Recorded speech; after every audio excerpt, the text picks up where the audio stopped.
Rainbow Six is about to be played completely different in Year 8 Season 4, and it's all because of one simple change: the grenade rework. At first glance, it appears like a small and only slightly significant change, but it actually breaks down the entire meta of the game, creating a whole new set of problems for the attackers and a whole different type of meta. Along with that, the introduction of Tubero and some other small operator changes actually completely flips the game on its head. If you want to be prepared for rank this season, then listen up, because there is a lot to unpack here, and if you're not ready for it, you're going to be getting slammed on your attacks until you figure it out. By the end of this video, you'll know all the operators that are going to be very strong this season, so make sure you stay around, listen to what I have to say, because understanding why they're strong is also super important, and then you'll just be ready for ranked, ready to slam, ready to kill. Let's talk about hard breaching. Attackers, hard breaching, opening exterior walls, creating new lines of sight, creating new avenues of pressure, and eventually setting up to plant the bomb. If you think about Clubhouse CCTV this entire time, it'll make a lot more sense for basically everything. So hard breaching on CCTV, if you open the wall, you can now cut the site in half, right? You can stop defenders from crossing from one side to the other,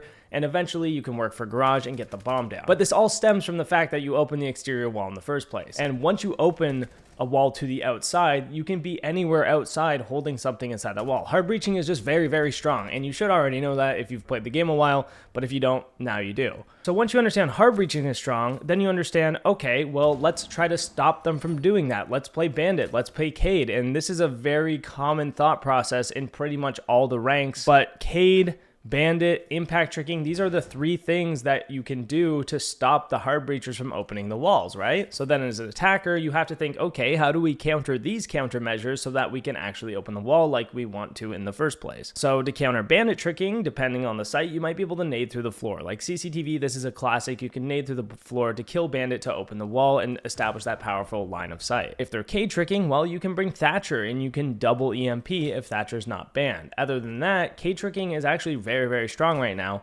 but you can also nade through the floor to kill Cade because he does have to be near the wall to actually pick up his Cade claws. So nading through the floor again works to counter Cade tricking. What else can you do? Well, you could Capital fire Bandit from like the garage wall and then EMP the wall and then open the wall, which is actually a very underutilized strategy, and it really only works for this site. This is the only site I would really do it on, but that's another option to counter Bandit, right? What else could you do? You could impact Bandit from below and Zofia stun him. You could Zofia stun him through the drone hole. So there, you can stun Bandit to pull him off this animation too, but Cade's the big one, but it's less frequently used and it is a little bit more difficult than Bandit tricking. So then we're at the point where we're like, okay, well, now we just can't grenade through the floor. Well, you can shoot the little hole and throw it up and it can sit there and explode, but it gives Bandit time to escape. It's not going to kill him. It might destroy some batteries, but it won't kill him if he's just like semi not stupid, right? When I say you can't nade through the floor, yes, obviously you can, but you can't nade through the floor like you used to, where it would be an instant kill with no time to react from the grenade. So how do we actually counter the Bandit tricking now that we don't have the grenades? Well, the other things I mentioned, we can Ash below him, we can Zofia below him, we can Buck below him. The only problem with this is it's much higher risk than grenades. Well, Zofia, you know, the stun thing is not, it's equal risk. You can do it from the same spot that you normally nade. But if you're ashing below him or bucking below him, you have to actively move underneath, exposing yourself much more to these various different lines of sight. So you actually have to take more control to take below and stop the Bandit trick. And I keep mentioning this Zofia stun thing because, well, that's not going to work anymore either because of Tubero. Because you're just going to stun Bandit off the wall, and what's going to happen? Yeah, the attacker's going to be open the wall, but Tubero's just going to throw a thing on it, freeze the wall, and then the wall won't open, and then the stuns are gone, and then Bandit can just trick afterwards. So once you have this Tubero Bandit combo or this Tubero Cade combo, things just get all the more complicated. And we're going to break all of that down as well. Even with the Capital fire, the Tubero goes on the wall. It will stall out the time while the Capital fire is there. You can throw a second one if you need to. The Capital can use a second. You could use all 4 Tuberos and just completely counter the Capital fire bolts, and Bandit can just chill. He can just stand back while the wall's frozen, wait for the fire to end. Once the fire's gone, there's no more fire. He can Bandit trick again. There you go. You still can't open the wall. We can't think of this as like oh, this is a problem. We just gotta think of it as this is what's going on and this is the solution, because there is kind of a solution. We'll get there. Essentially, you have to actively be watching Bandit tricking to kill him while he's tricking, because there's no utility that's going to stop him from tricking, and there's no utility that's going to kill him while he's tricking. So you literally need to maybe 3, 2, 1, you place the thermite charge, buck the floor, and shoot him, something like that, but it's still going to be higher risk, and more difficult. And even if you are trying to go below, there's another problem that you run into, because if you're going below, say you impact below bandit and you're going to try and shoot him through the floor, well, Tubero can just use all 4 of his devices on the wall, one after the other, 1, 2, I think it's 10 seconds each. I could be wrong, could be a little less. So that's like 40 seconds. Let's say 30 to 40 seconds of time stall, where you have 30 to 40 seconds to swarm the guy below as defenders, kill that guy, go back up, and then bandit trick after that. So the moral story is this is just a complete nightmare for the attackers to try and open just a wall, just to open a wall. I mean, it is one of the most powerful walls in the game, the CCTV wall. So CCTV is going to be a lot easier to defend, first of all, but we still have to figure out how we're going to attack. If we can't open the wall, how are we going to attack? Because it's even worse with Cade, and things are messed up. Solution number 1 is Maverick. You're not going to be able to actually Mav open the entire wall like the old days where you Mav the panel soft. You could maybe from the rappel, but if you're crouched on the balcony doing it, Tubero will slap your cheeks. Clap your cheeks, clap your cheeks. Because what's going to happen is if you start Maving, that Tubero gadget's going to hit the wall, it propagates through the wall, and you're going to be frozen in front of your Mav holes, which just gives the defenders incentive to swing the holes and beam your shit. Mav is risky, but I think there is one way around it, which would be to just make small holes to counter bandit. So basically you just go up to the wall, make tiny holes in the bottom so bandit can't sit there and actively trick. So put a few holes, and then your like teammate can watch the holes, shoot the bandit off, kill bandit if he's tricking, and then you can open the wall afterwards. So you make these holes, stop the bandit from being able to trick or the Cade from standing in the way, and then you can go and ace the wall. Thermiting would be risky, so you're probably going to want to ace it after. This makes ace even better. That might be the solution to actually being able to open the wall. You have to stop them from being able to do it somehow, and that seems like one of the only ways to do it. The thing, it is higher risk because you can die as the map pretty easily, but it's one of the few viable options, so I think this might be like the go-to strategy to being able to open walls without having to waste all your utility and all of your time and have an excessive amount of teamwork in the process. The other option is you need to destroy all of the wall denial. You need to destroy all 4 bandit batteries or both Cade claws. And the ways you can do that is with Kali or Twitch. With Kali, you can actively shoot the thing on the wall, maybe destroy a few bandit batteries, 2 or 3, because if he's smart, he's going to pick one up every time you shoot one of those lances, and you're probably only get 1 or 2 or 3 or whatever. Or you're driving your Twitch drone in, zapping a bandit battery, doing some parkour, working your drone around, getting all the bandit batteries. That's going to be a lot harder. That's probably the better solution for like a Cade, where you can get one of the claws and then get another one with your second Twitch drone, because your drones are realistically probably going to get shot before you destroy literally all of the wall denial, right? And that's not to mention they might have a mute, and that might just make it even more difficult. So basically, Kali's a bit better, Twitch is a bit better, and they're actually more viable picks now. But that's not all. There's way more to unpack here with this grenade change. It's really just changing a lot of shit. It's crazy. So basically, vertical takes from below are just completely wiped from the game. They just don't exist unless you're bringing Buck and can clear out like the whole room using the skeleton key, and you know your floors super well, and you know where to buck and when to buck and how to buck and all of that. This also will only work if you have someone watching your flank underneath. So not only do you have to drone underneath, clear underneath, take underneath, and hold the flank underneath, you then need to understand the bucking of it all. And it's just very complex, very team-oriented. You'd have to be very, very precise and efficient as a team in order to do this. It's a lot different than just solo clearing underneath, walking in, nading some people through the floor, right? On top of that, the nades through the floor could pay off so much more. You can just get a kill or get 2 kills by yourself completely free and easy. The buck is more about pushing people out of positions, holding the cut angles as you're bucking so that you can catch them on their rotates when you buck them out of spots. It's not like you're going underneath and like guaranteeing kills like you would with a grenade. So what does all of this mean is the question.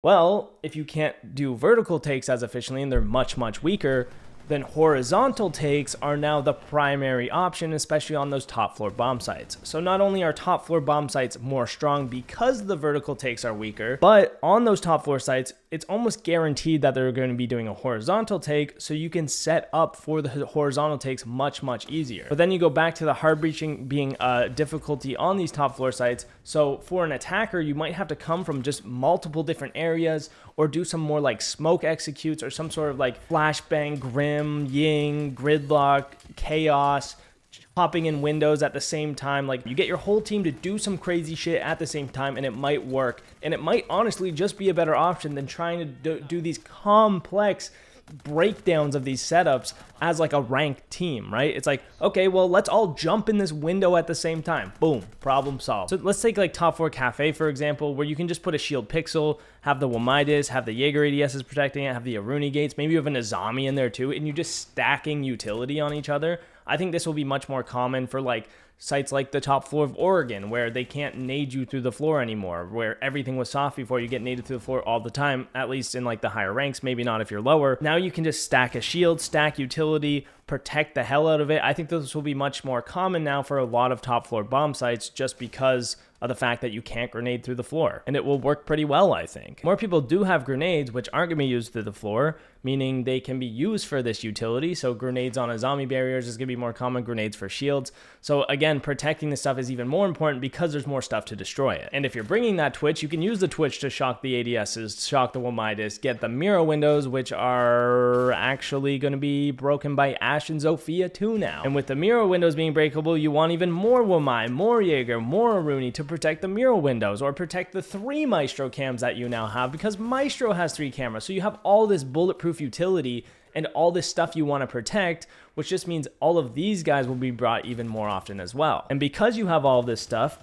Ashe, Zofia, they're going to be very, very big players. Zofia, especially because you can burn stuff yourself. You can shoot 2 stuns in at a Mira, clear the 2 ADSs, and break the Mira. It's going to be a lot harder to nade like a Maestro cam that's high up on a wall or a Mira window, because you can't cook it to actually explode it near that thing. It's going to be on the ground, so it's going to be tougher. So bringing Ashe, Zofia very, very frequently, I think they're going to see a big skyrocket in their pick rate. I think they're going to be absolutely amazing this season. I think that's one of your best chances to win rounds, where it's not this crazy hard breacher insanity. So it's either the Ashe, Zofia, flashbangs, counter the utility, break all the utility, go from there. So that old utility meta we used to have.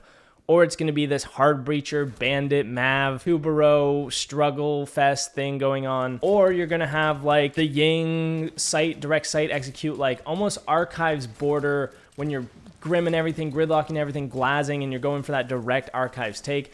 I think that's something that we'll see on more sites now, because of the fact that it's going to be hard to do these other things on a lot of the sites. Again, if you're seeing that utility, Flores is going to be super good, because Flores can break the shields, he can work around all the utility, he can get the mirrors, he can get the Maestro cams. I think Flores will be huge, but then if you see a lot of Flores, you're going to see more Mute. So then you have like Aruni, Jaeger, Wamai, Mira, Maestro, Mute, Bandit, Tubero, Cade. These are like the operators I'm seeing that are going to be showing up over and over and over again. Probably going to see like variations of everything, whether that's the consistent trap meta, you know, where we're bringing the Melusi, Fenrir, all that garbage, Thorn, Warden, 1.5s, 1.5 run around trap. That's going to be the common thing off the start of the season for a while. That's going to stay consistent for a bit. But I think people will start to open up and realize, okay, we can do this utility meta now. This utility stuff actually works because we're not getting naded through the floor. We don't have to contest everything because we don't have to hold below now. I did just make a video ranking every single operator from worst to best. So if you want my exact rankings of all of these operators, it will be in that video that comes out Wednesday. If you're watching this video when it just came out, then it's not quite out yet. But if it's past Wednesday, you know, you can look at the date that's like 5 days from now or something. Yeah, then you can go watch it and figure out who's the best. You have to think that this meta isn't going to come into play right away. You're not going to instantly see people running utility and running this utility meta. It's going to take time to shift into it, but I really do think that this is what it will look like. So what do you need to do as a player to actually win? Well, on defense, try this out. Try this utility stuff. Try thinking about what you couldn't do before because of floor nades and do it now. You don't have to worry about the floor nades, and if they come, you can run away from them, you know? So on defense, try it out, but then on attack, this is where it gets tough. On attack, you have to try to win as much as you can. Attack just got nerfed into the ground. Attack is going to be so much harder. Take advantage of the fact that people are going to still be doing this run and gun, like trap meta stuff, and just keep kind of playing the attacks as you were outside of being able to nade through the floor. But you can capitalize on their aggression by just killing them. Try to win your gunfights. Take the 50-50 gunfights. If you can have a 50% attack success rate, you're going to be in a really good boat because defense is going to be so strong. And then as this meta starts to come into play, like you're ready for it already. You know that the Flores is going to be the counter to the utility, you know, or they'll be bringing the Mira, the Maestro, and you know what, you're going to be like, okay, well, we have Ashe and Zofia every round, and you're not bringing all this like extra utility. So I think it'll be Complex, definitely the same situation as before. The more team play you have, the better you will be. Team play is always going to beat everything else. So play as a team, try your best, do some crazy smoke executes with your duo or something.